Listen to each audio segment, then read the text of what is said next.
are gay sloth. Oh my god, Dave, tak.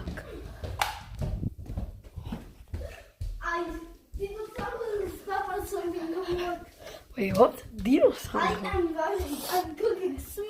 Oh my god, wait, Gazel is cooking? No way, he cannot be. No, no. Come on, stop. Okay, Macho, let's go.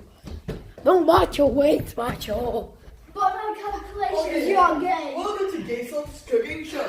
Today we're gonna show you how to cook rice. Let's Gazel, do it. Gazel, the That's rice. cooked. Gazel, the rice is already cooked.